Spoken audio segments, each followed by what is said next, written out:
Welcome to CMU Coffee Chat. I'm Dr. Joe Parisi, Vice President for Enrollment Management at Central Methodist University. Each week, Coffee Chat addresses emerging academic programs and timely issues at Central Methodist. Today's topic is the innovation in the classroom, and our guest today is Dr. Dory Wagner. Dory Wagner is the chair of CMU's Fine Arts Division. Welcome, Dr. Wagner. Hello. How are you today? Doing well. So good to have you here today. Dr. Wagner is a recipient of CMU's first Innovation Award, recognizing digital innovation in the classroom. Tell us a little bit about the award-winning project. This is a project that has been almost 5 years in the making. About 5 years ago, I decided that our students were not self-selecting art music as part of their personal repertoire of listening. And for music majors, that's a little bit of a problem. They need to have broader horizons than the type of music they listen to in high school. And I tried a variety of pencil and paper type projects, having students listen and write paragraphs, talk about melodies and harmonies, and it didn't seem particularly effective. Once we got the iPads, I discovered an app called Notability and realized I could make a document that led students through listening to a more sophisticated piece of music and gave them explanations so they would understand what they were listening to while they did their projects. And then I give quizzes to make sure that they've actually done the listening, and we talk about some vocabulary, but it's been a great way for them to be encouraged to listen to music, but I don't have to spend a lot of class time developing those opportunities, which is really nice because I have a lot of content that I need to cover in those classes. Sure. And if they can listen to music outside of class, then it's a win-win for everybody. Well, you know, Central Methodist Digital U initiative is very exciting. This is one of the many great ways in which the iPad, the pedagogy in the classroom has been taking place. It's just so exciting, and I love to hear all the stories, and certainly yours rises to the top. So tell us a little bit about the importance of listening in the field of music. Well, I think it goes without saying that music is all about listening. Our art was meant to be heard. You don't need to see to enjoy music. You don't need to feel to enjoy music. You just need to be able to listen.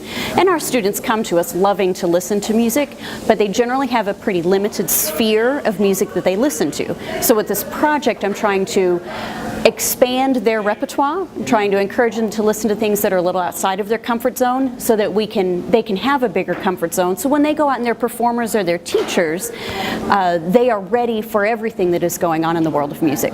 And I bet you have a lot of good stories with that. We do. I had a student come in yesterday, and she asked about the piece that I assigned for this week, and it's a very contemporary piece, and it uses some extended techniques on the instruments. There, frankly, are just some sounds you would think are weird. And she said, I wonder if I saw this piece performed live, if I might laugh because I'm a little uncomfortable, because you know we Sure, do that. yeah, when right, we're in an yeah. uncomfortable situation, we giggle a little bit. And I said that's part of the reason we're doing this project, because you as an educated musician don't want to be in a situation where you're encountering something that's so out of your comfort zone that you don't know how to react. Sure. We will have exposed you to all of those things while you're here at CMU. I just love hearing that. And how do you feel like the students have responded and adapted to the digital technology and the pedagogy that you're using? Oh, my students have responded really well.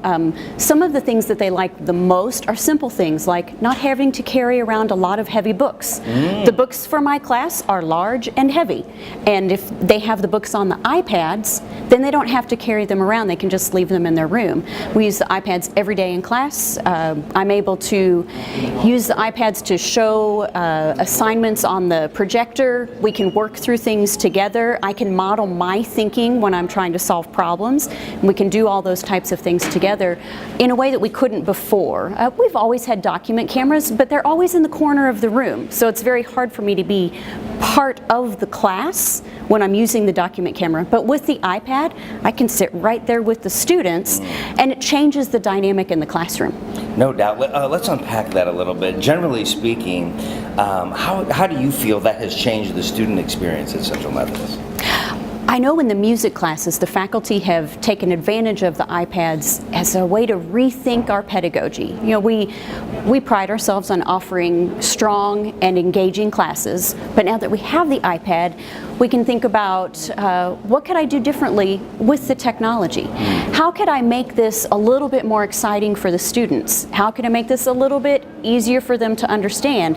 How can I teach them to use this tool so that they have access to more information, to more music, to more ideas, to more creativity.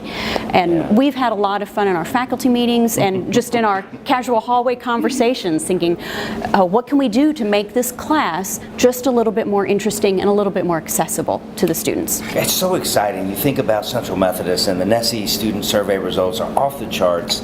The faculty-student engagement. This just is another layer, another level, another meld and integration into that engagement that's real and exists here. Super exciting. How do you feel and characterize the faculty's immersion into Digital U here at CMU? A lot of faculty are very excited about this tool. They're using the iPads for simple things like showing their PowerPoints, but then airdropping the PowerPoint to the class, so it's just a little bit easier to get that information. They're also doing fun things, like instead of a traditional stand in front of the class and lecture about what's going to be on the test, you use a Kahoot. And students love Kahoots. They have fun while they're learning, and studies show that if you have fun and you're engaged while you're learning, it sticks longer in the memory. The thing I'm most excited about with the faculty immersion is it's been an opportunity for us to be students again. So there are times when I think I have a plan and I stand in front of the class and it doesn't quite go right, and I have to go, okay, does anybody have an idea how I work out this technological problem? And usually the students can help me. And so it's a good reminder of what it's like to not know everything that's going on in the classroom. And it's humbling, and it helps me remember what it's like to be a student. Absolutely. Well, congratulations on your award. Thank you. You're a true exemplar of what we have going on here at Central Methodist, and the level of expertise, and we're just really excited about this program and really excited about the initiative, and congrats to you for leading the charge and leading the way on that. Oh, well, thank you. I was thrilled to have the support of the senior staff in this project. I think it shows a lot of buy-in from the administration for something that faculty are trying to do, and it's great that we can all work as a team that way. Awesome. Well, thank you so much for your time today. Appreciate Thank you. it.